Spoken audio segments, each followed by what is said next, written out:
kali ini benar-benar terakhir.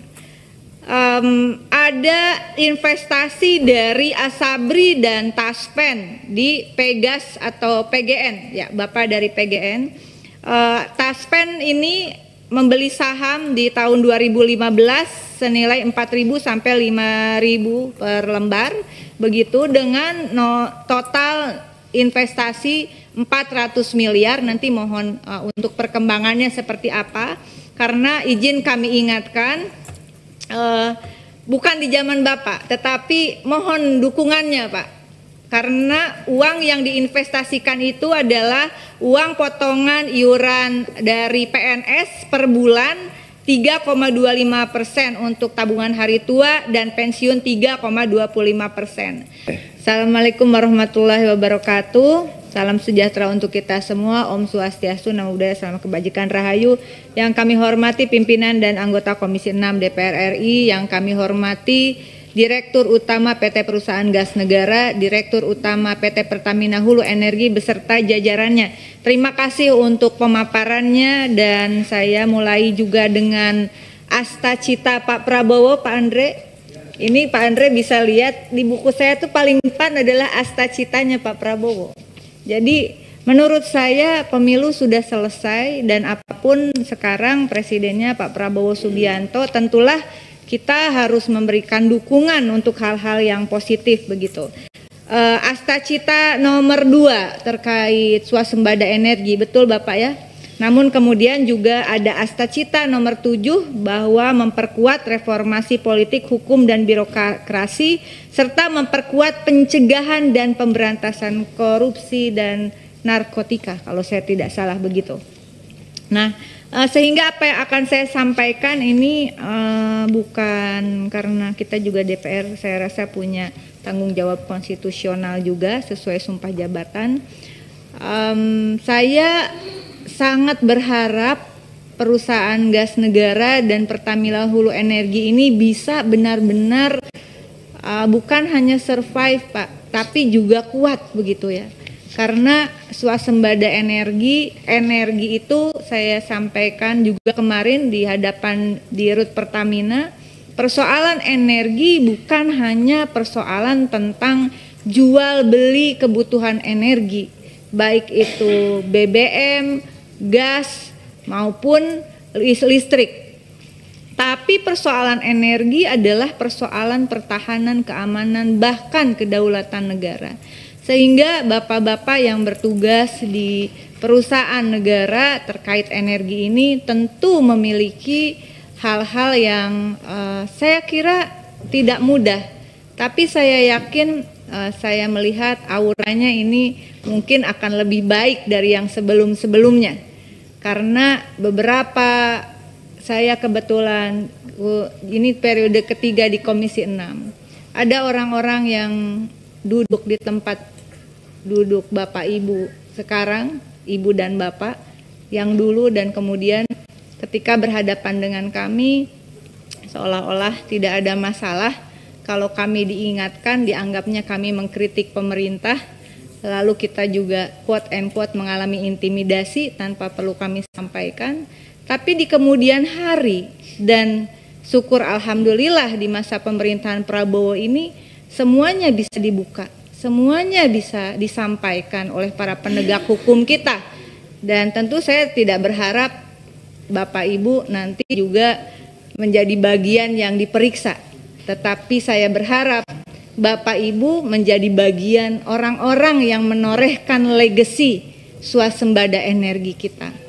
Nah, saya beranjak dari PGN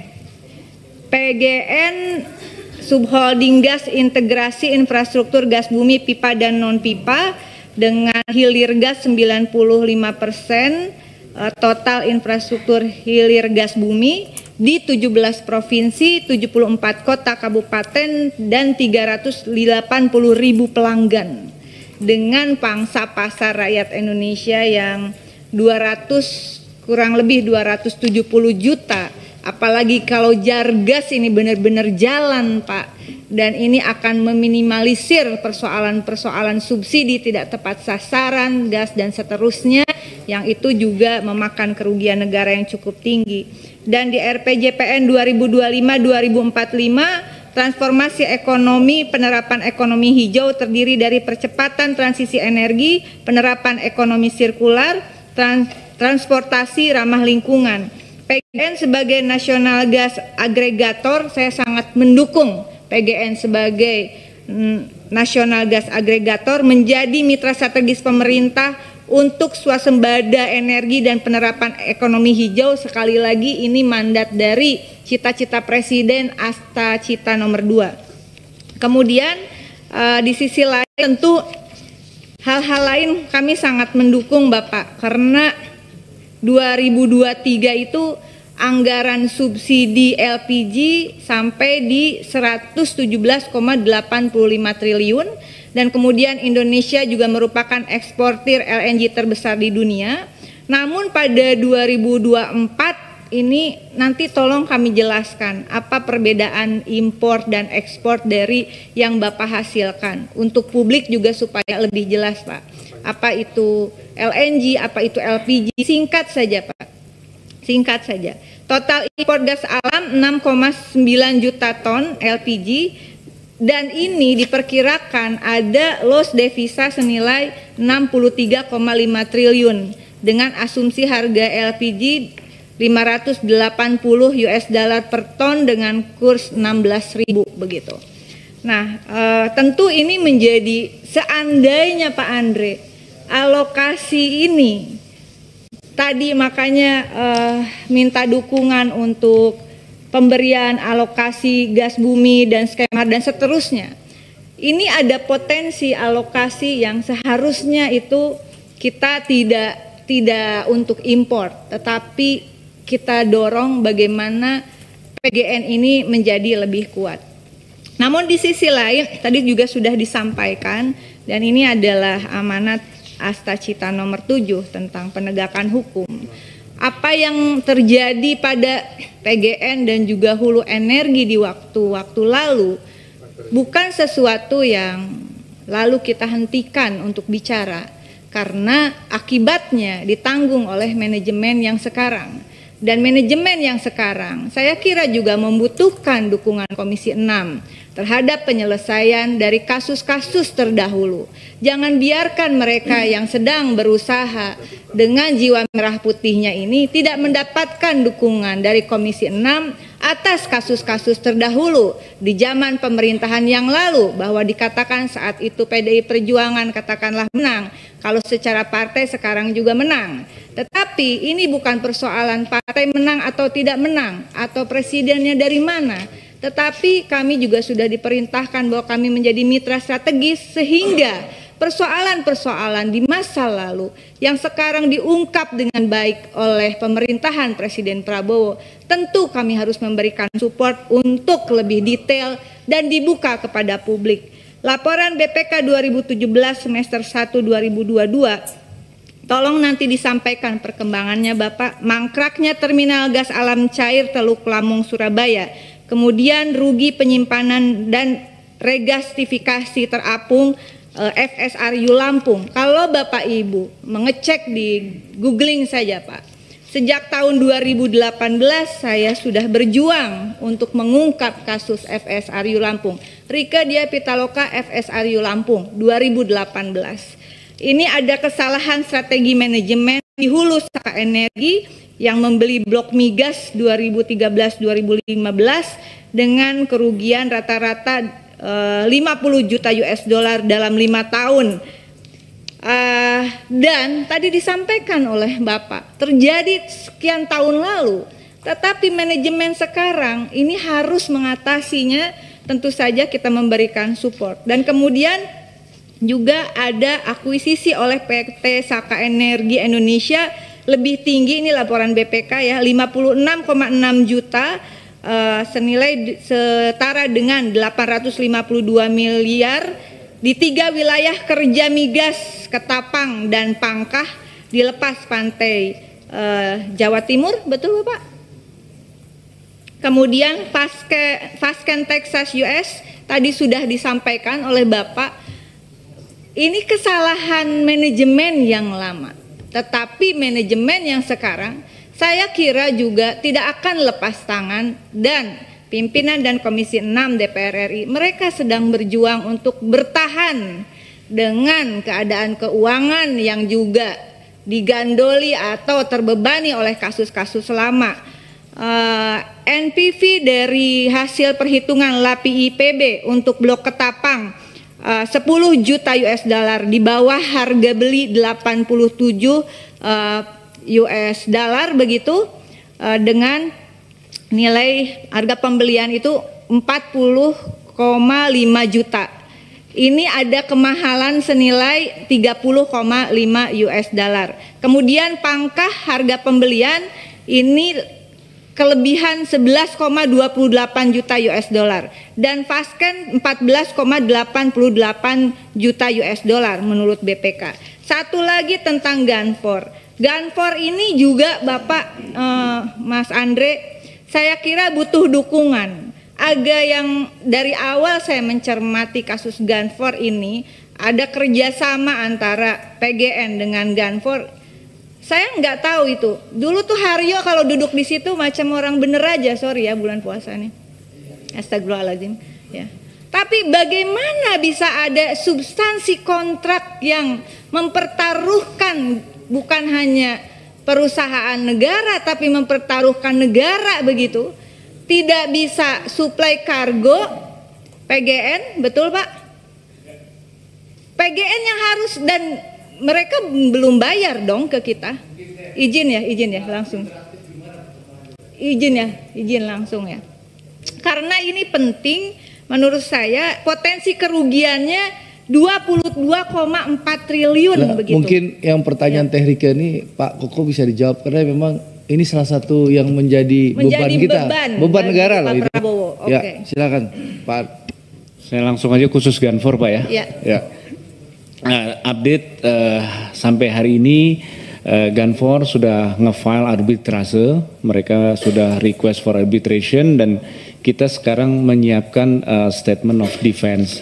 Jadi kami sudah menunjuk lawyer yang cukup gigih, cukup berani untuk Ganfor. Sebelumnya lawyer yang agak kurang berani lah.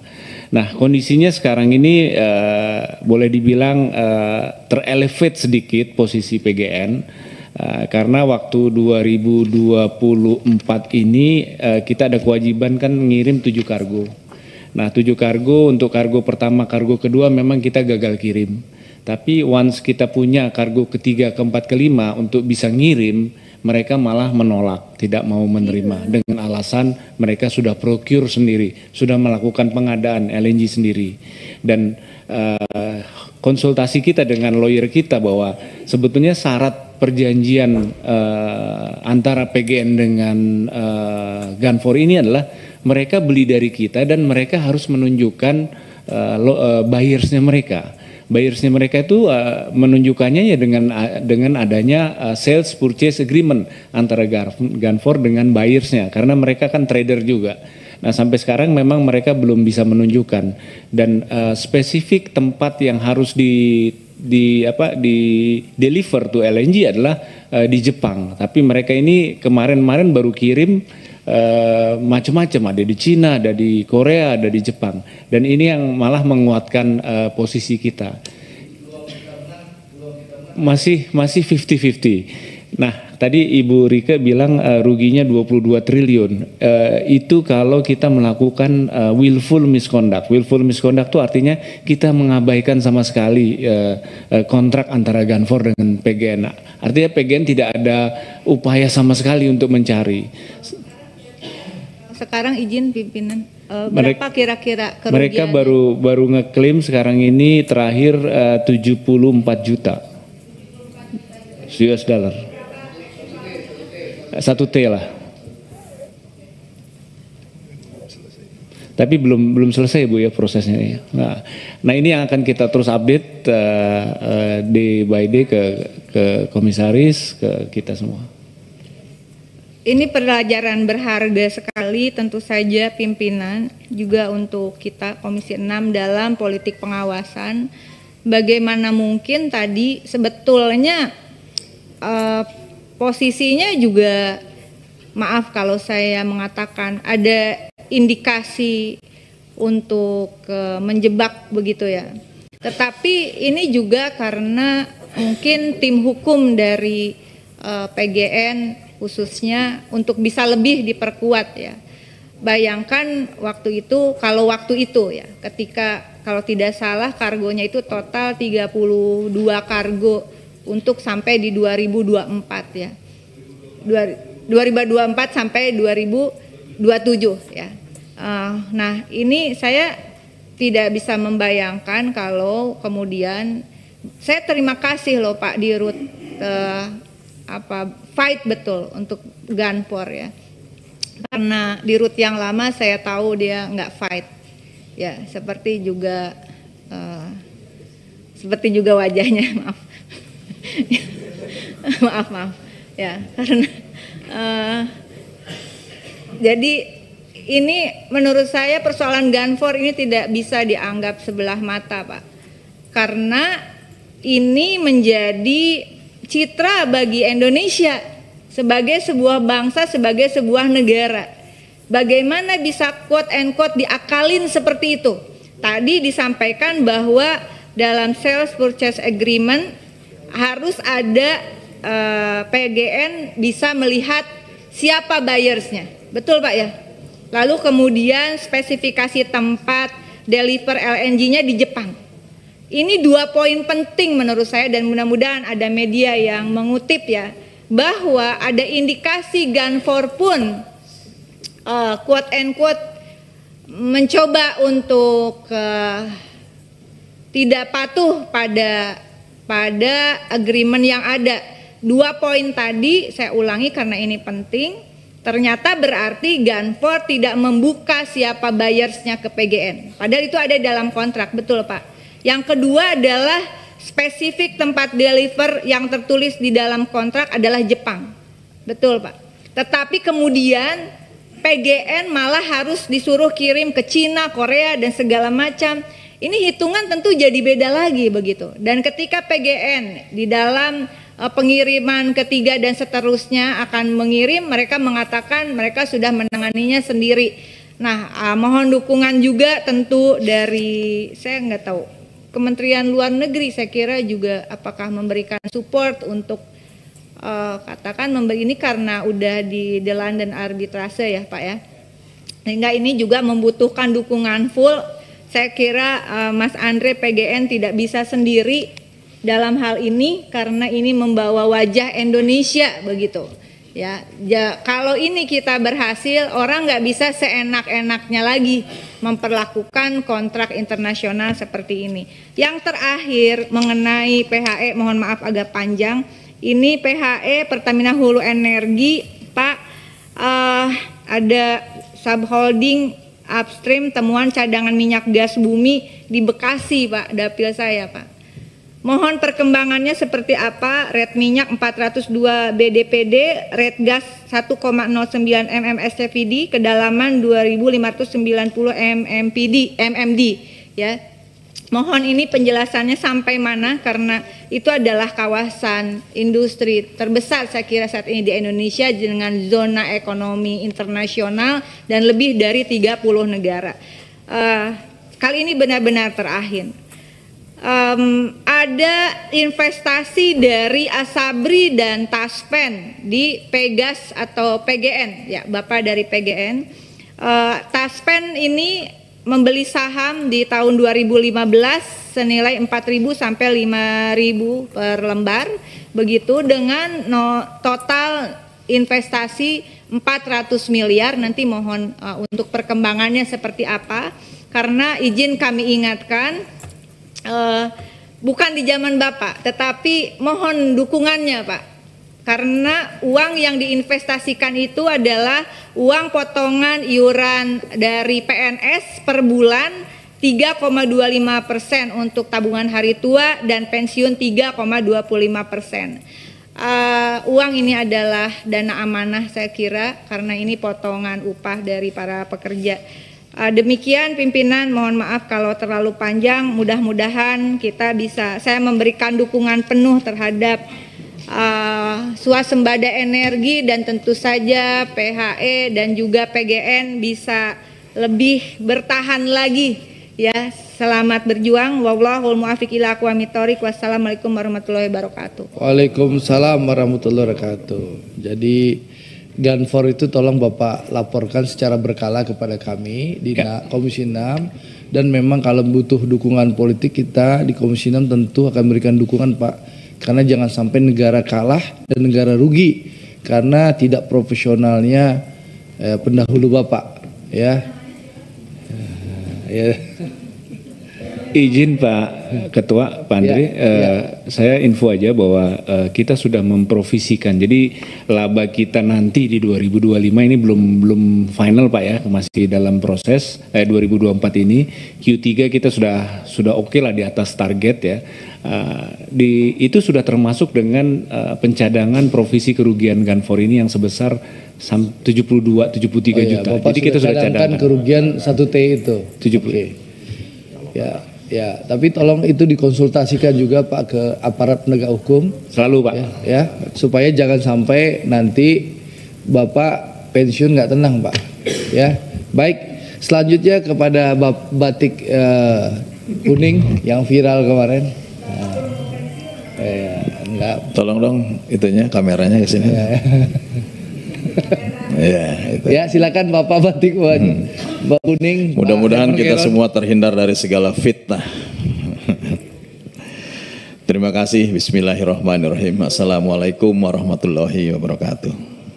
Pak Andri dan seluruh anggota Komisi 6 yang saya hormati, Saudara Direktur Utama Pertamina Hulu Energi Pak Habib, kemudian bersama dengan seluruh para direksi, kemudian Pak Arif, Direktur Utama PGN, beserta seluruh para direksi, Bapak Ibu sekalian yang saya hormati.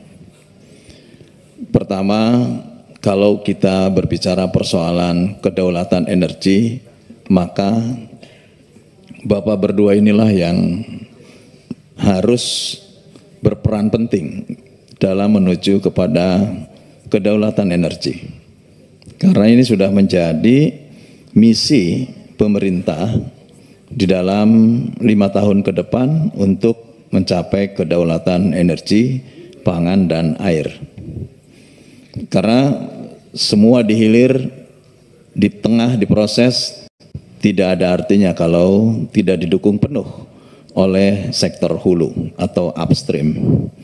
Oleh karena itu, saya kira pertama yang harus dilakukan adalah bagaimana melakukan pengembangan lapangan minyak maupun gas yang potensial, yang tentu ini bisa memenuhi berbagai kebutuhan, bahkan bukan saja memenuhi kebutuhan secara kuantitas, tetapi juga bisa memenuhi tingkat harga yang lebih efisien. Karena harga hulu semakin efisien, harga minyak mentah semakin efisien, harga gas semakin murah, maka semakin kompetitif terhadap produk-produk turunannya. Karena justru berbagai derivatif produk yang ada di dalamnya ini juga sangat tergantung hasil di hulu. Tentu bersama dengan kontraktor production sharing lainnya, karena tidak bisa hanya Pertamina. Namun di tengah kebijakan negara yang memberikan alokasi dan ruang yang cukup terbuka bagi Pertamina Hulu di dalam mengembangkan